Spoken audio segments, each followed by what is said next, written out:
He waited until the very moment our daughter walked across the graduation stage to lean over and whisper, "I'm leaving you. I want a divorce." I froze. My heart didn't break, it shattered. But I didn't scream, didn't cry. I just smiled. Because what he didn't know was that I already knew. And when I stood up during the dinner party that evening, he started screaming. Not me, him. This is the story of how my silence became my power, and how karma came faster than he ever imagined.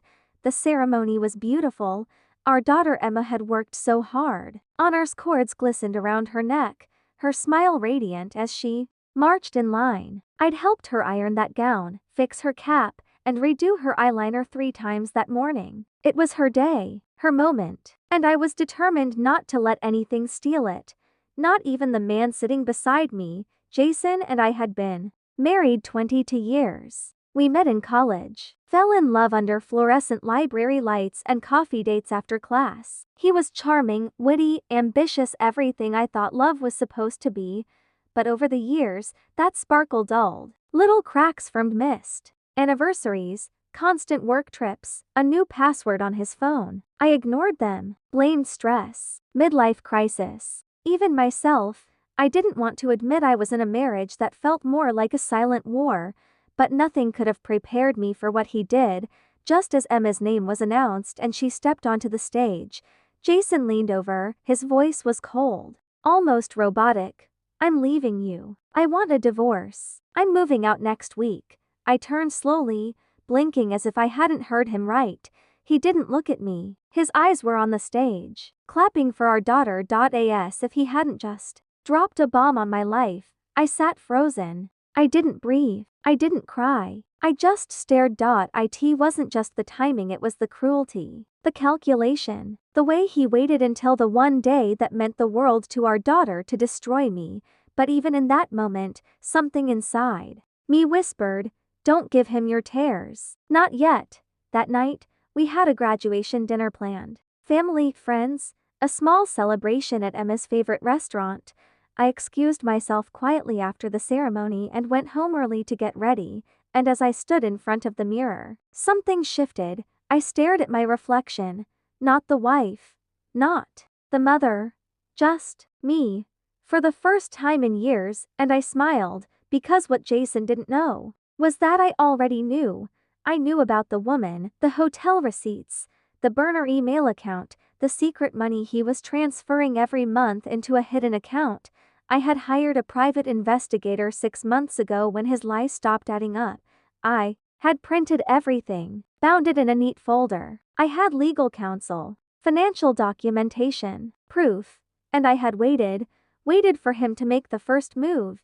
Now he had, and the game was mine to play. The dinner party was perfect. Laughter, clinking glasses, endless hugs, and congratulations for Emma. She was glowing. Jason played the part of the proud father perfectly, standing by her side, grinning for the camera. He had no idea I was watching him, not with heartbreak, but with clarity. I let the evening run its course. I didn't want to steal her moment, but then just as the dessert plates were being cleared, I stood up. "Everyone," I said calmly, tapping my glass. "Before we wrap up, I just want to say a few words to honor Emma and someone else." Everyone looked at me, smiling. Jason was mid-sip when I continued. "I want to thank my husband, Jason, for showing me exactly who he is, for reminding me that silence is not the same as stupidity, and for making this the last dinner I ever attend as his wife." He choked on his wine. The room fell dead silent. I reached into my bag and pulled out the folder. Thick, tidy, final. Inside this folder is everything. Every hotel bill, every email, every lie. Oh, and the lawyer's letter I'll be filing in the morning. His face turned beet red. I placed it in front of him. He didn't move. Then he stood up so fast his chair toppled over. "You did this here, now?" "Yes," I said quietly. "The same way you told me you were leaving during your daughter's graduation. Seems fair, don't you think?" He started screaming, wild, red-faced, furious, but I stood still, calm, dignified. Emma watched silently. Her eyes didn't hold shock, only quiet sadness. She walked over to me and hugged me. "Mom, she whispered. I always knew. I'm proud of you, and just like that I wasn't broken anymore. Jason moved out 2 days later, tried to fight the divorce, tried to claim I was unstable, vengeful, but I had the truth. And the truth doesn't tremble. The court ruled in my favor. I kept the house, half his assets. He lost his job after it came out that he was sleeping with a subordinate.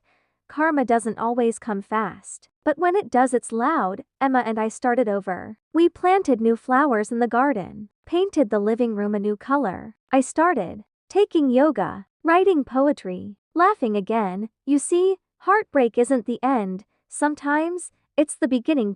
So to anyone watching this who feels broken, betrayed, or silenced, remember, the best revenge is reclaiming your voice and never letting them take it again.